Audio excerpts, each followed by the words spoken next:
People in the chat, by the way, Pedro Rum, Ignorant Boxing, The Fight Doctor, No Paul Boxianos. I want to play this, and then we'll talk about this really quick. What do you mean? What you gonna learn from a nigga that you knocked out? All trainers ain't world champions. What are you gonna learn from somebody? How is somebody gonna teach you something that he couldn't even do either? Because you know what Tyson Fury said? All trainers. He said I busted. He said I broke your eyeball and broke your eyeball. Eardrum and your eardrum. He said this shit is a chain reaction. He said, how you gonna teach me to do something that you can't even do? But you know some trainers are better trainers than fighters. That is not happening. The pad don't hit back. I'm saying. Now I'm saying too. He looking good though. I'm saying too. The pad's not hitting back. I mean, everybody looks good on pad. I could look like I want to Floyd Mayweather. Come on, run it. Come here, Tone. Right here. I want to know. We gotta ask Wilder. And then he said Tyson Fury has something in his gloves because he. Nah, son. Too much. Then the outfit. Like it's too much excuses. Like what the outfit made more than you. This shit weighed more than you. Even if the outfit. Well, there we go. That's some of you guys can catch that on Fight Hype here on the YouTube channel. And the interview was done by some dude called Nestor Gibbs. Oh, he's right here. Hey, what's going on, bro? So, interesting interview. You happen to break the internet there, but nonetheless. I mean, it didn't really, man. You know, I thought it would do more numbers than what it just started. It's just you know. Well, we'll see. We'll see. He is, you know, first and foremost, I want to say, G Funky, I know this is not the right time, but your mic sounds amazing. Shout out to you. Thanks. I appreciate that. That thing is right. I love it. But Chris is Chris, man. This is nothing new. You know, when the first fight came, you know, his prediction was that way, and then the first fight happened. Second fight came, his prediction was the same way. It's just his voice is being heard now by more people because of the deal that I'm doing with Fight Hype, and you know, the video is there, and more people can hear it.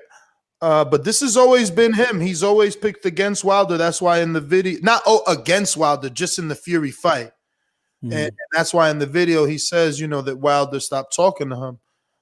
So, you know, it is what it is. These are very personal matters for these guys. You know, a lot of ego and stuff involved. I've learned that throughout the years that these fighters are so fucking sensitive. It's insane to me. That's crazy, man. In a sport like this, you can't be sensitive, man.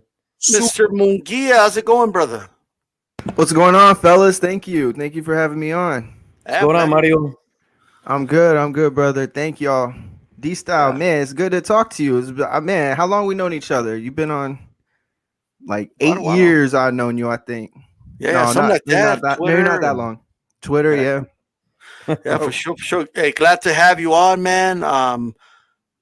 You probably already talked about this, but for the sake of my audience here, what did you make about Chris Colbert and what that interview he did with Nestor Gibbs? We didn't talk about it. Yeah, we didn't talk about it. Yeah, we did. Yeah, let's talk about it. Let's talk about it. Yeah, I mean, we did go over a couple of the, you know, like major headlines. What was one of the things specifically that I could go off of? Okay, so how about the fact that he does not believe, you know, Wilder can beat Fury? Oh yeah, that was a big item line, and he's not impressed with the pad work for sure. He was going hard. Pass, don't hit that. No. Yeah, no, and listen, he's a guy who's been on the show a bunch of times. Like, you know, he's very animated and he speaks his mind. He's very open. And here's the thing, I believe him in everything he says. Here's the thing, like, I believe that just based off of my own opinions, right?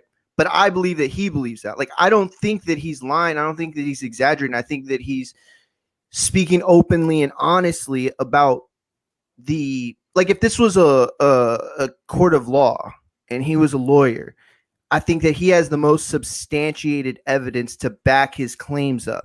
Now, the fact that it was him that said it, I think that's what's newsworthy about it. I think that, you know, it's just not something that I think anybody would have expected for him to say. But the fact that he said it, and again, that he has that kind of evidence to back it up, it's just, I don't know. It's a tough one.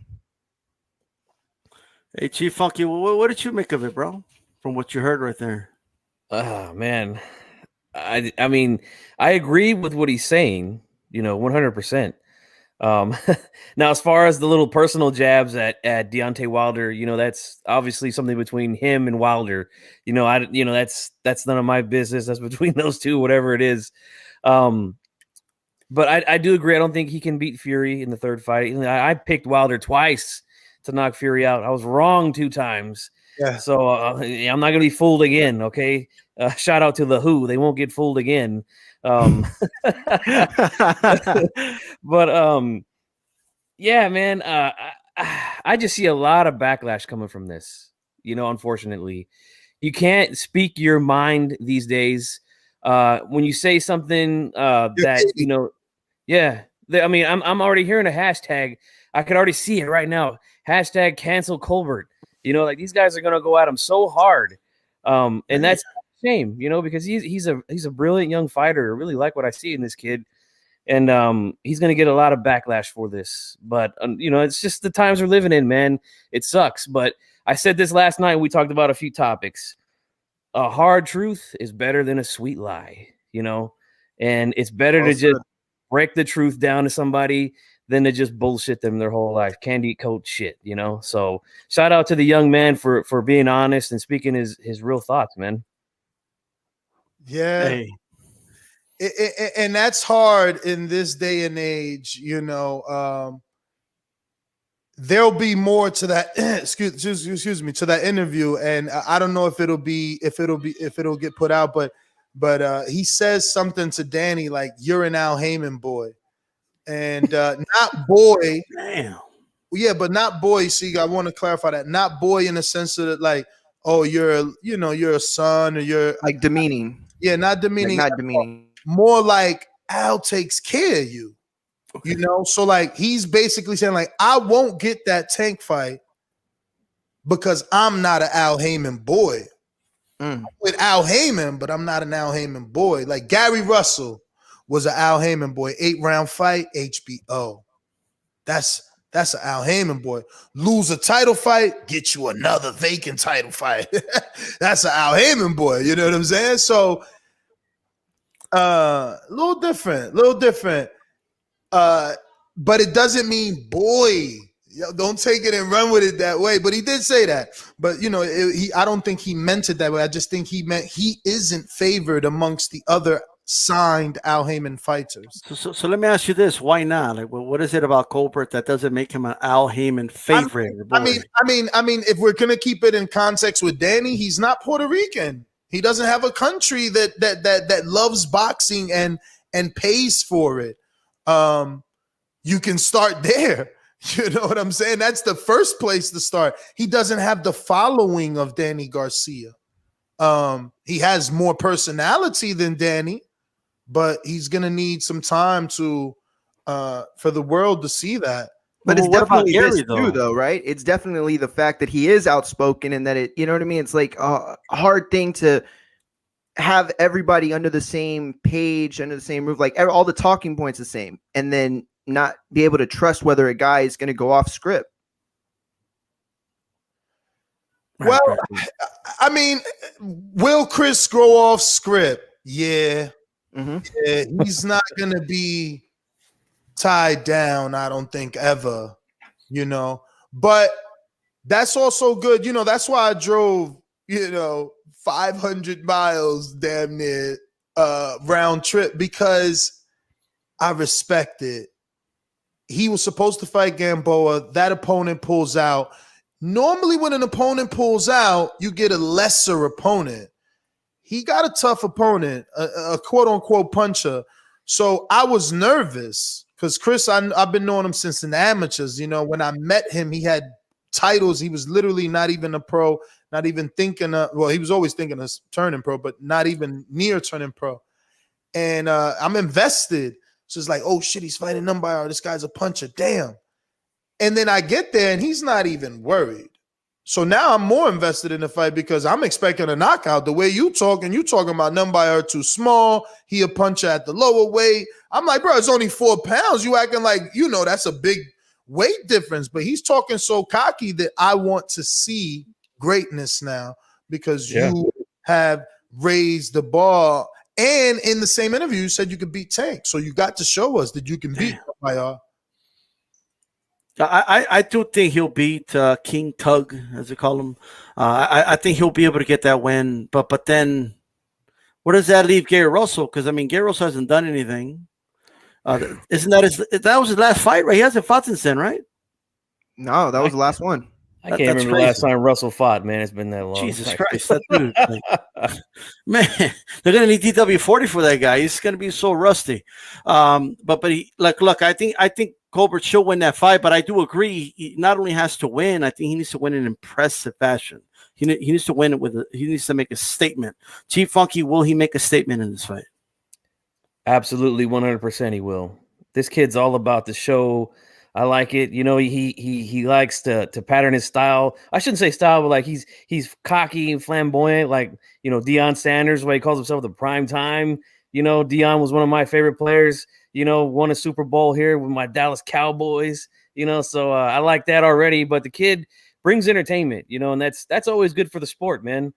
Even a guy like Gervonta Davis who just fought last weekend. He's exciting. A lot of people are calling him the best show in boxing. And, I don't have an issue with that. He is very entertaining. And I think we can say the same about Colbert too. I think he's a very good fighter, likes to put on a show. So I'm definitely looking forward to seeing him fight his next fight. And I think it's going to be really, really good, man. He should get this guy out of there in dramatic fashion, I think. I think if we get behind him early, we won't have an Andre situation on our hands. Here we have a guy with all the talent in the world. If you do a Google search in YouTube, what you'll get is numerous videos comparing him to Floyd, asking is he the next Floyd. You don't want to see this kid in an Andre situation where, Shakur doesn't want to fight him.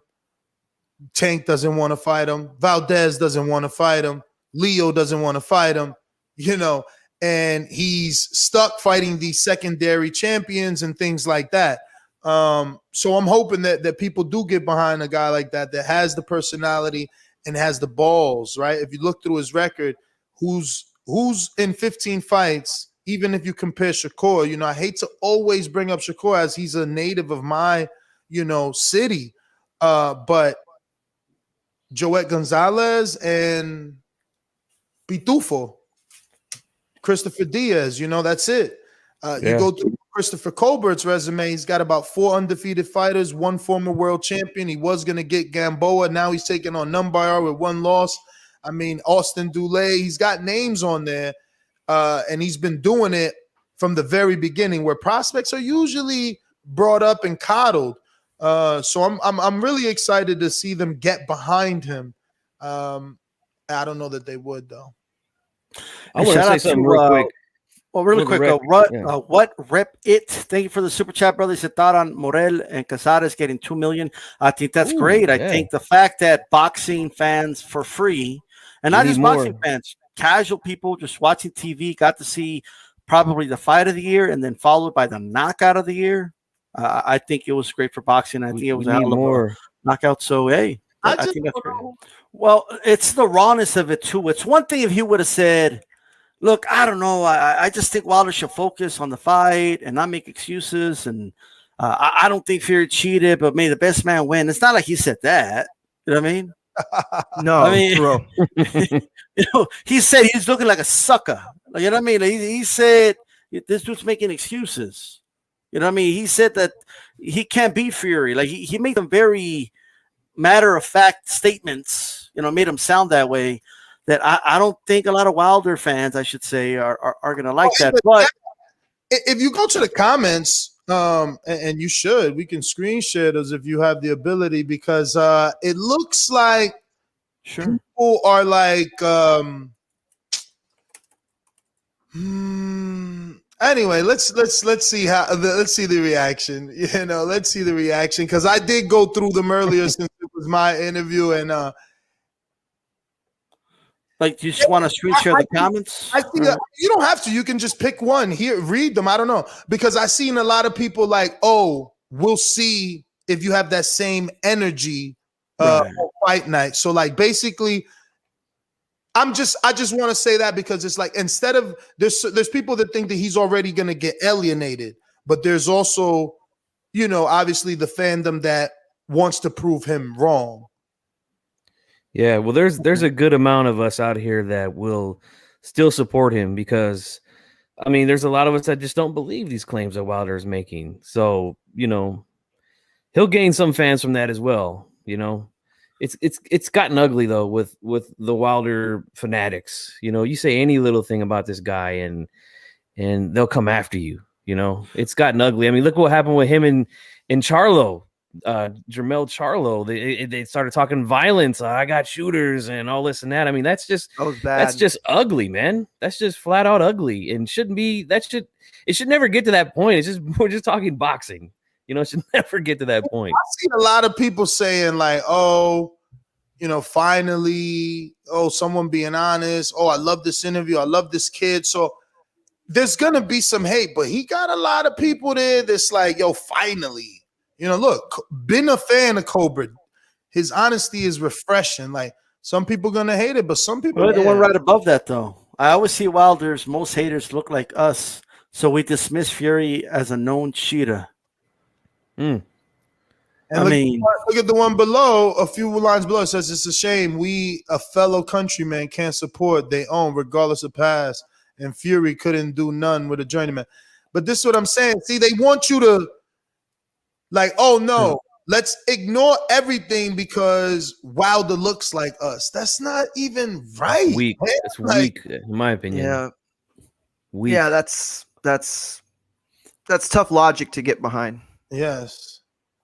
For sure. Apparently somebody thinks your panties were in a bunch, Ness. Where's that one at? Oh, I saw it at the very top. Yeah. If you look, they say the interview, like they were saying that I was defending Wilder. I'm playing devil's advocate. Like, right. You have to give the opposite side, you know, and they, you know, again, dealing with that topic, you are going to, you know, get in trouble. Look, the dude literally doesn't even talk to me anymore, and they're saying the interview swinging around Wilder's nuts. What the fuck? Yeah. but there is a lot of you know, I do see a lot of A's keeping it real. I'm seeing that. Yeah, you know what I mean? so am I. So the real one is damn hilarious. So I think I see more of that more than anything. You know what I mean? So give it time. Check it out, man. So give it time. A lot of no, you're right. Ness. No, you're right. You said it earlier too. It's hard to. Oh, my bad. Go ahead, D. No, I was just saying a lot of people attacking the interviewer, but that's normal, you know. So of course, yeah. Yeah. It wouldn't be the wouldn't be YouTube if it wasn't, right? Right.